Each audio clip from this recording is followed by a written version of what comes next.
Okay, cool. All right, Mr. Shubs, Mr. Jonathan Shubs of UAT. Talk to me about dragons, your understanding of dragons. Well, we were just talking about it, and I was saying that probably the dragon is the most universal mythical creature, mythical symbol we find. We find it pretty much in all traditional cultures that say that, and there's lots of different theories about it. But often it's related to the, let's say, ancient way of living or the ancient interaction with the universe and not the modern one. Right. So why is the dragon and the image, the theme of the dragon so widespread, and yet, we kind of, I don't know, if there's part of me would like to believe that they exist. Well, if we take a look, there's some interesting things to look at. There's whether they existed as physical beings is one question that probably we can answer from paleontology and think about, that they could have been considered the flying dragons, the flying dinosaurs, anything along those lines. But more likely it's a mythical, spiritual realm, that cultures that are open to different types of realities, they exist on those realities. Which also really does explain why, for example, in Europe, the Christian religion was so important to kill dragons, because what they're doing is they're killing the mystical reality and forcing a monotheistical Abrahamic religion. So one of the theories is that the dragons represented the other realms. In Europe, it would have been the psilocybin culture of the Druids and the Celts, who were using some sort of psychedelics. And then the chasing of the dragon represents the chasing of that opening, that spirituality. Yeah. Yeah, it's interesting when I learn, or as like the dragon imagery, archetypes, and from anything from sort of your standard sort of fantasy realms through to the kind of the more like, for example, I have a couple of Romanian students and we talk about what dragons mean to them in their culture, and this, for me, it is definitely what you said before, this representation of alchemy, of transformation, of being able to be, like, for example, we just started the dragon form together, and it's a version of probably multiple variations on a theme, but it is transitioning from one frequency, if you like, call it an elemental. It's transforming from one frequency to another, and it does come from the inner alchemy style, rooted in sort of a Taoist philosophy, albeit a little bit more wayward Taoism rather than a religious kind of Taoist approach. And one of the things that we see, obviously having lived in England, is that as you said, the King George killing the dragon, or St. George and the dragon. It's interesting, the Welsh people have one of the best flags, with their red dragon. And I don't know actually if that's the only country that has a dragon on its flag, but it'd be interesting to see. But it's also interesting is that the English hero, the patron saint of England, is St. George, who killed the dragon of Wales. Yeah, exactly. And it's this, I don't know if this is true. Maybe somebody can correct me on this, but I do remember years ago saying that a lot of the people that lived in Wales at this time had escaped from invasion, and they used the natural border that the Welsh mountain range had as a separation from the invasion. And then going forward, the Romans pretty much dealt with the Welsh, although it's not really talked about, in a similar fashion to the Scots, as they used a combination of dikes and natural borders, along with building structures to keep the marauders out. So, that idea of a dragon has that rebellious fire, that kind of fire in the belly, if you like, of sticking two fingers up against the established invader. Interesting. I remember having a really, really beautiful piece of clothing with a Japanese dragon represented on it, and I wanted to get a copy of it so that I could make it into a tattoo to go on my arm. And when I presented it to the tattoo artist, he looked at me like I had two heads, It's just like, what? This is way too, it was obviously way too complicated for him. So he ended up creating a dragon, which when it finished looked amazing. And it's actually a hybrid between Celtic, Chinese, Japanese, kind of a tribal thing. And he said, that to me, he says, looks more like a dragon. And I was thinking, wow, that's your interpretation based on your understanding of the dragon archetype according to your culture, right? Mm-hmm. And then we were saying about some of the psilocybin, ayahuasca, these kinds of plant-based medicines that I suppose, if used appropriately, can be a way of unlocking, just a fast track to unlocking, the subconscious. But I'd never heard of ayahuasca being represented in that fashion as a dragon, as a feathered dragon. Yeah, it's called the feathered snake. That's the term. Okay. Now, what you make of that, is that a dragon or not? That's each, But it's a similar thing, because also even in Chinese culture we talk, the dragon is a water animal. It comes from water. It hunts in water. In the mythology, it's responsible for the rivers and the streams. So it's often very much associated with the water snake, water type, except in Europe where it's considered in the mountains, which is very different than water. So there's a very, different cultures have different things with it. The form that we were practicing this morning is five dragons. It's 5 elements. It's 5 vibrational frequencies of that element. The dragon being, I suppose, the transition between, is the vehicle that transports you between those realms, Well, that's another thing, is that dragons have often been seen as gates or ports from going, in certain mythologies, they're the gatekeepers of going from the living world to the afterworld. Yeah.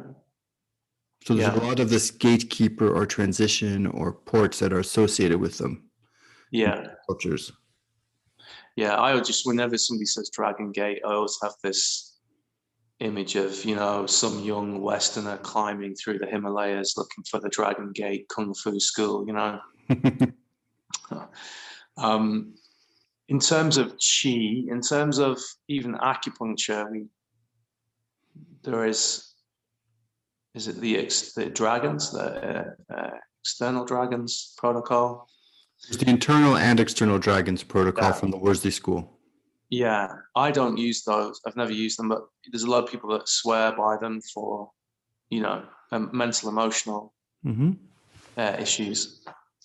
And I presume Worsley himself, or that school of thought, is effectively an interpretation of elemental approach to, to this type of medicine. when I look here in the Irish interpretation of a dragon, the Celtic dragon, it's an interesting thing to look at. I mean, maybe we could look at it, get the viewers to look on search engine and look online, and you see Celtic dragon is almost, it can be interpreted almost, as you say, like a water element, like a Viking longship, sort of the head of a Viking. Like, it has that kind of feel to it. But then there's also this Celtic dragon that's a little bit more very aggressive looking, rather than a kind of a water-based animal.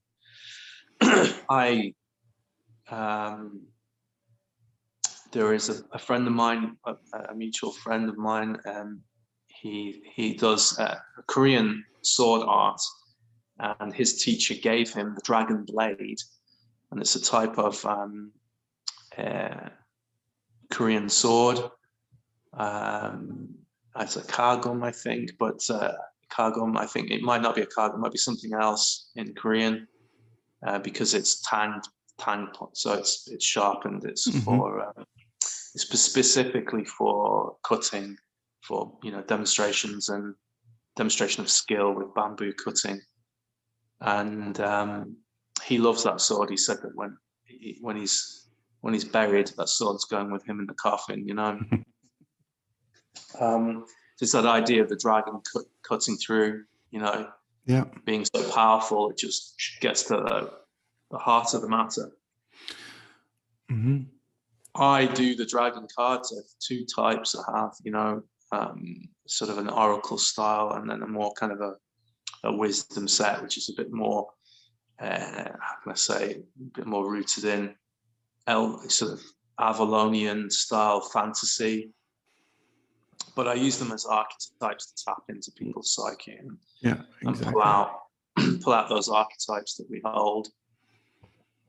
I just lean towards that. Some people lean towards the tarot. Other people lean towards whatever it is, fairies and all that kind of stuff. It doesn't matter. Well, one thing I would say, though, about the dragons, and it's something that I find very interesting in almost every culture, the dragon is the only creature or the only other being that we associate with having a superior intelligence.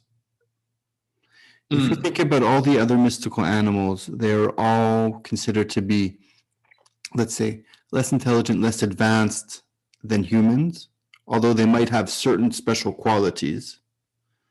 Yeah. But the animal itself is still seen to have what in our culture we call animal brain, whereas the dragon has a superior brain. Often it's even seen as more intelligent and more developed or more advanced than humans. And it's very interesting is that the cultures that are very strong on making sure that humans are the strongest, having a totalitarian view of culture, are the ones that went on the conquest to kill the dragon. Yeah. Whereas the cultures that are more engaged in living within the circle of nature, the circle of life itself, are more about gaining wisdom from the dragon as opposed to conquering it. Yeah. I mean, I always think of, I remember reading The Hobbit. Do you remember the book, The Hobbit? And Smaug would be sat on his treasure, and this pride, this kind of arrogance and pride. Everyone below him was inferior in intelligence, and that he could almost hoard this gold, this treasure, this amassed fortune. And he kind of fed on that energy. And I remember thinking as a kid, the dragon portrayed here can be interpreted as evil, could be interpreted as evil. And that, this idea that Tolkien was almost saying, you know, the greedy dragons. He's kind of warning us of the type of So the control mechanisms in place that held all the money, you know. as much as I love Tolkien and I love The Lord of the Rings, it's still a very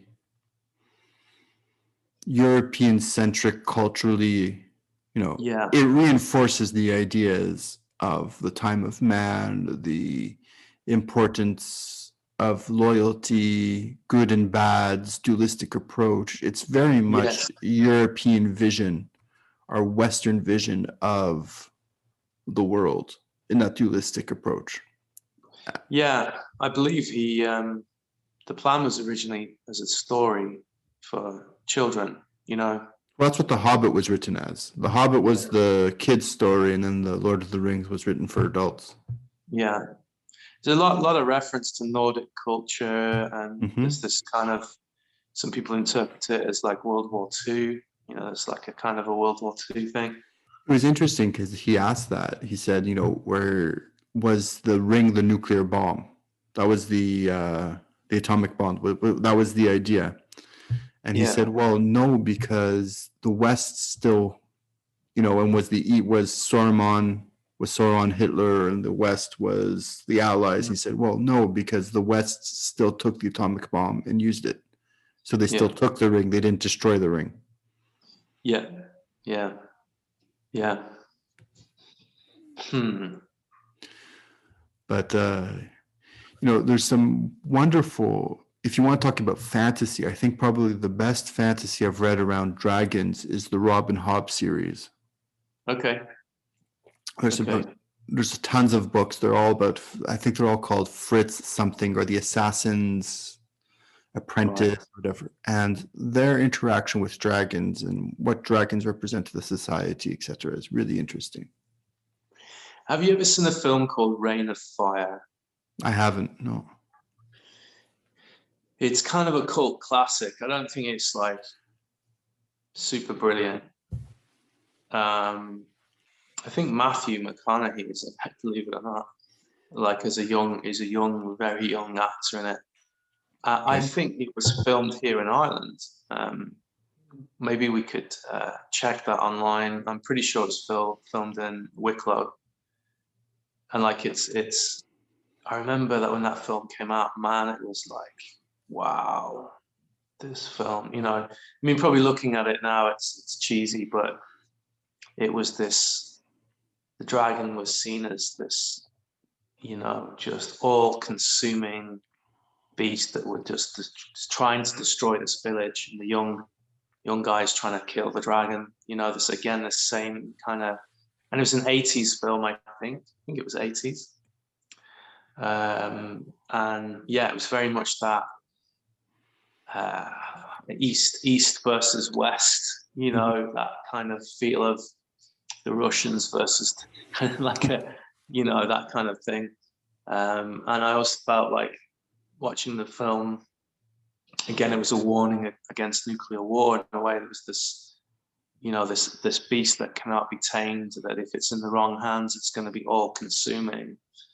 And those fears within the culture then get represented in this mythology. And there's this dynamic shift. The other thing that fascinated me on the back of that was I've done a lot of traveling around the world, and I see also a common thread, which is like the bird, you know, like the thunderbird or the phoenix Mhm. or, you know, the condor or some kind of huge bird like figure that seems to also be, I don't think it's as represented as much as, say, the dragon is, but for certain it's that, you know, and I always think of it as having a spiritual element to it. Um, like the totem, you know, sometimes at the top.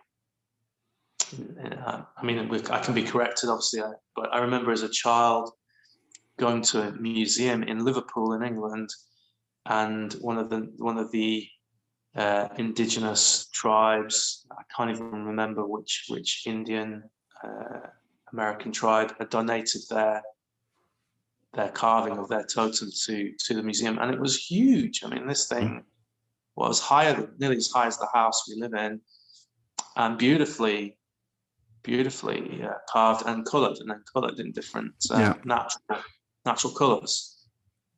It was like a spectrum, and it reminded me, even as a kid, it reminded me of the chakra system. All these different colours, you know. So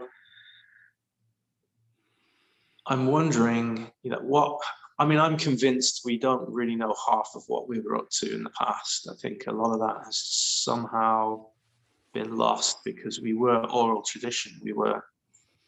And I said this last night when I was doing readings, that we will probably go back a little bit more to this when we become saturated, when we're being led into this cyber, everything's linked together.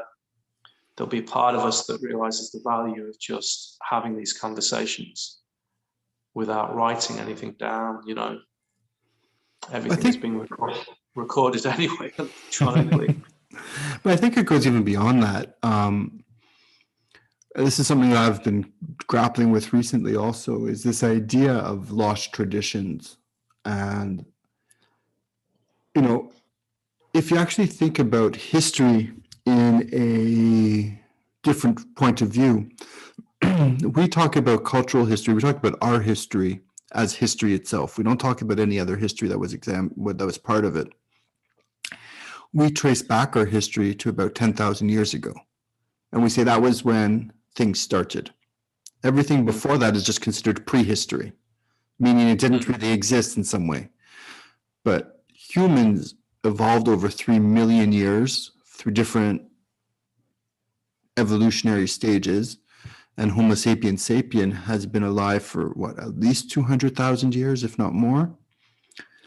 And our history, our vision of who we are goes back only to the agricultural revolution. Before that, we don't think that anything happened in those 200 or 190 million years, 190,000 years.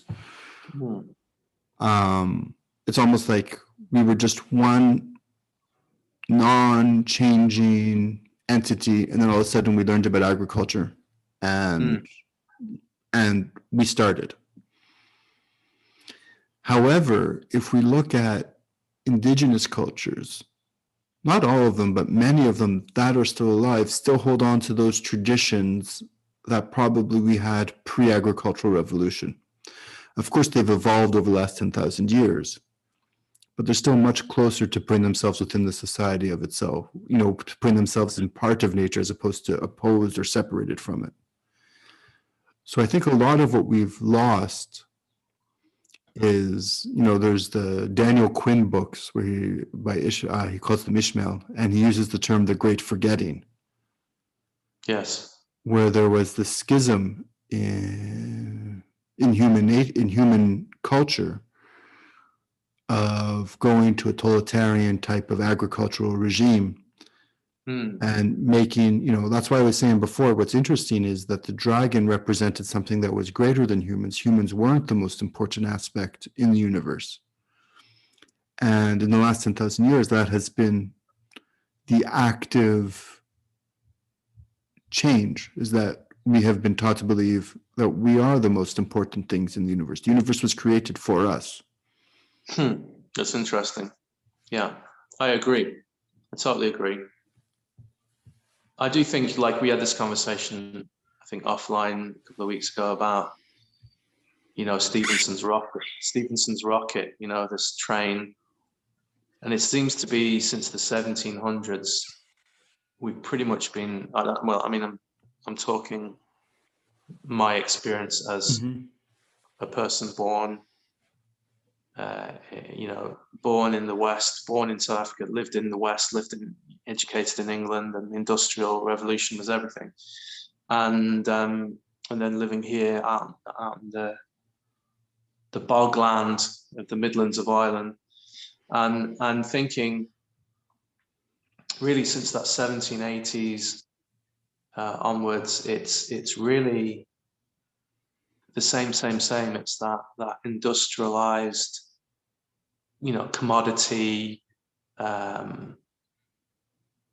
consumerism, and just this estate systems, and Well, I would argue that goes much further back than the 1780s. It does, but it's, I don't know what I'm trying to say. It's like people are geared up, and then, I mean, it's changing. I can see, obviously, with everything that's going on, but it's that idea of, and then this is a generalization. So you're born into a family, you go to school, you're set up for institutions and working for an institution. You're set up to learn from an institution. You're set up to gather all your knowledge from, albeit multiple themes within one theme. And now we have this thing called the internet, which is the largest resource of information, and it's growing, but and you can, what I'm seeing so what I'm trying to say is, the kids I'm seeing today, they know a lot about a lot of things, but they don't necessarily know how to implement it. Do you understand what I'm saying? Yeah. Whereas you obviously grew up in Canada, and and it's, maybe I'm right or wrong, but the people that I've met in Canada know how to build things if they need to. It's like when we had the influx of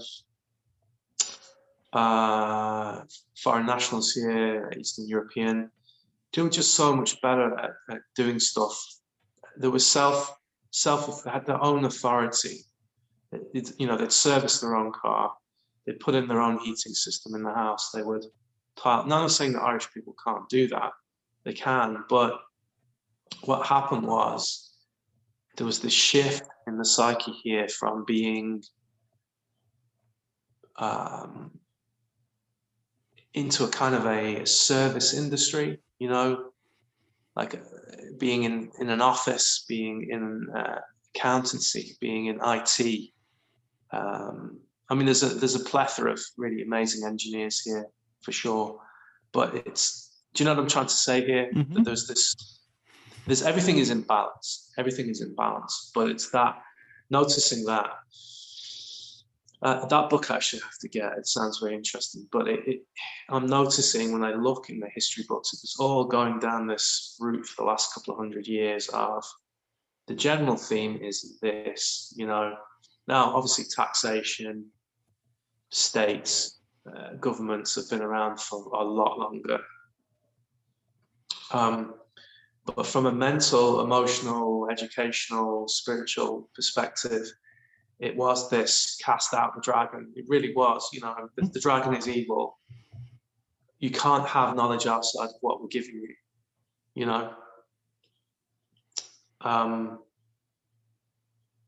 I mean, in England, when I lived there, they celebrated St. George's Day. It was like a national holiday, celebration of the church beating the evil knowledge. Yeah, and also think about how all of the European powers, when they colonized other countries, what they did. If you look at the North American system, sending Native Canadians into re-education camps to change their belief system so that, separate them from their parents, destroying the original culture that was there. That's true in North America, in Canada, and the States. It was true in Australia, New Zealand. That's just talking about the British Empire and the English-speaking aspects. And that's true across the whole board, is that there was this superiority of civilized, ways. And I was listening to a podcast the other day, and it was an interesting discussion about an African American in the States, and they were trying to describe or talk about the difference between white bodies and black bodies, and when the image or when the idea of dehumanizing the black body gave them power over it. And he takes it back to about the 1700s, I think probably goes back earlier than that, but in American history, probably around there. Right. But for me, he was missing the actual key point, is when did humans think that we were more important than animals? That is the root of the whole chain. As soon as there's any separation of us being more important than anything else, then between us, we're going to continue that chain and that spot, that well, I would say the upward spiral of always trying to create the hierarchy. So so as soon as we say that we are better than animals, then we're going to start saying, well, within us, we're going to create the same hierarchy. And that's the real root of those problems. And I don't think we go back far enough into the actual heart of it. You know, as soon as I'm going to take over this land, I'm going to destroy it just so I can plant the only food that I can eat. And anybody who wants to eat that, I'm going to destroy. As opposed to saying we live in balance with our surroundings and where we are and who we are, and I think that's a real cause. I remember when I was young, and this always bothered me, is I would say to some, we were always talking about the difference between animals and stuff. And I would say, well, humans are animals. And if you ask most kids, they would say, no, we're humans. And that's not because that's the way our culture teaches us. And they integrate that to such an extent that we do not see ourselves as part of our environment. Yeah.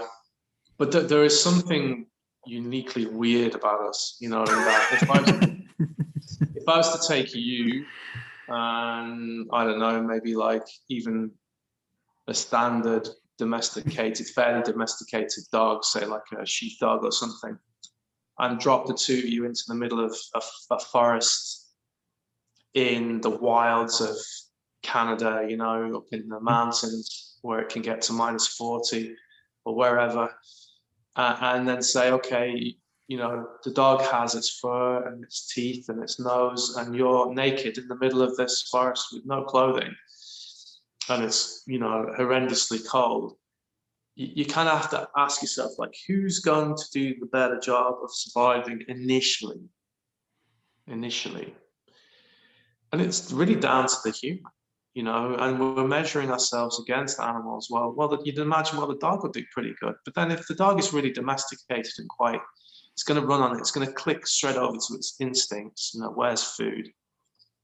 Where's shelter? It can stomach more difficult foods than we can. But then we could argue, well, then the human, and the difference for me is we're the tool makers. We manifest into reality what we want. Like, I had this conversation with one of my students, and that, isn't it interesting? And I'm saying, and I'm bringing it back to the 1700s for some reason, that pretty much most of the time that we can say is recorded, apart from obviously certain cultures, we were pretty much living that same life of, especially say the last maybe 30, 40,000 years of being farmers, of domesticating animals, of farming, of bringing the food to us, a horse and cart, feudalism, fighting other tribes, defending what we had against being raided. And we could probably argue that we still do this in a way. But then suddenly something happened, 1800s, 1900s and onwards, where we just became, the technology just went through the roof. I know we could always say, well, you go back 100 years and using a mobile phone is witchcraft. People are going to be like blown away, these moving images. So what has occurred in the last 100 or so years that we've become so massively more connected in a way? I don't necessarily think about that there was a catalytic or a moment in the 1700s that changed, but it's this idea of exponential growth and parabolic growth. Is that things stay at a certain level for a very long time, slowly changing over time. You know, we break history into the Bronze Age, into the Iron Age, into the Steel Age. Like we break it, and then if you notice, those times constantly get shorter and shorter. It's almost like the Fibonacci sequence, right? In between, you start to get shorter and shorter, and then finally it just, you know, you expand to this huge. So I think there is definitely, the 1700s was probably one of those points where things started to happen much quicker along that parabola, along that timeline. I don't think there was one particular event in the 1700s. That's often debated amongst historians. You know, for example, the Chinese had gunpowder for hundreds of years before it became the catalyst for European expansion. But they didn't use it that way. So the whole question, I don't know why I brought that up, but the whole question of histories and European dominance, I think actually starts, you can probably take it back to the beginning of the agricultural revolution about 10,000 years ago. And it is just the constant continuation of that.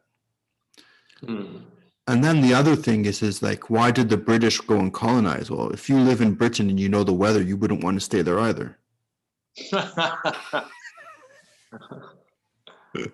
could say that about the Irish, but they did it more cleverly. They just went over and made love to everyone. What's strange is that the Irish did get colonized by the British. They did, yeah. Well, yes, I mean, they did. Now look at the penal laws in the 1700s. It was pure colonization, and something we don't remember is how it's when you go back further, a little bit earlier than that. You know, before that kind of home rule, that there is colonization occurring earlier. You know, I mean, the Normans came in and ransacked. I mean, they were just, again, more industrial, more organized. They ate better, they had better food, they were bigger, they were more well-trained. They just had a better, it seems to be, if you have, like what happened with Germany and Russia, you know, it was who's the bigger beast, you know, who's got the bigger engine, who could keep churning out the numbers, and who's more well organized in battle. Now, of course, it's and I get it. Yeah, there is. I can see. I wouldn't say exponential, but definitely parabolic. It's that. Yeah. As you say, it's pretty much been the same, and then there's this slight change, and then there's the changes, as you say, the space between those changes. I think exponential would just be, you know. Well, it isn't. It's a parabolic. Yeah. It's like the idea of half times, right? It's like it might take me. Right. It might take me, every time I double it, right? So it will take me 100 years to get to here. Okay. But if every time it's doubling, it will take me 101 years to get to the top of the glass. Yeah, right? I get you. So does that mean we're all doomed in about 5 years' time? Not necessarily. There's an interesting thing is like, we don't have to save the world. We don't have to save humankind. Like, we don't have to change the world. All we have to do is change one culture. Yeah. But it's our culture, and that's the problem. Yeah. Right. We have to, but we don't have to change human culture. We just have to change our culture, which is much different. If you know, so there's, but yeah. Very good. Very in-depth, very philosophical, Mr. Shubs. I think we will continue this conversation again. We will. So, Jonathan, excellent to speak to you today on a Sunday. It's a beautiful day here in Ireland, sunny. I am surrounded by chaos here in my house, but we're going to carry on doing a bit. And just to let people know, if you've been listening, enjoying this conversation, Jonathan will actually be hosting 13th and 14th, if you are an acupuncture students, both undergraduate, postgraduate, or of similar ilk, and you're looking to really dive into the nature, the seasonal nature of acupuncture, and also the way it relates to us as a human operating system, then he'll be hosting that online. I'll leave the links here below this video. And Jonathan, I think this is an important time for us as human beings to understand medicine isn't just about chemical, biological, forcing change. It's about assisting balance. Is that a bit too simplified? Or how would you let the viewers know about the way you work with other students? Mm-hmm. Are you giving them a philosophy, or are you giving them multiple philosophies of the same medicine? I would say probably I'm giving them a framework in which for them to develop their own philosophy. Okay. It's about creating an understanding of some of the underlying mechanisms of how, in this, we're concentrating on acupuncture. So how channel interactions and how they work, why they work, what are the criteria that they need in order to interact. And then for them to develop and incorporate their own philosophies into that. So it's not a prescriptive approach of this happens, this is what you do. It's this happens, here are the tools in which to examine it and come to the conclusion of how you want to interact with it. Very good. I think that's the best way to give it. Nice. That's nice. So building a framework, forming your own philosophy. Thank you. I appreciate it. You're very good. And I'm really looking forward to you getting to Ireland, actually, just to do a tour of the land and get a feel for the way things are here. So hopefully very soon, I'm very hopeful things will be open in summertime. And when they do, I will be there. Cool. And so in the meantime, we'll be hosting online, Jonathan. I'll leave the link below. You can link in with him, access to his information and what he's doing. And if not, that's fine if you're not into it. But thank you very much for listening to Dragons, industrial, everything, just the whole gambit. And take care, everyone. Thank you. Great.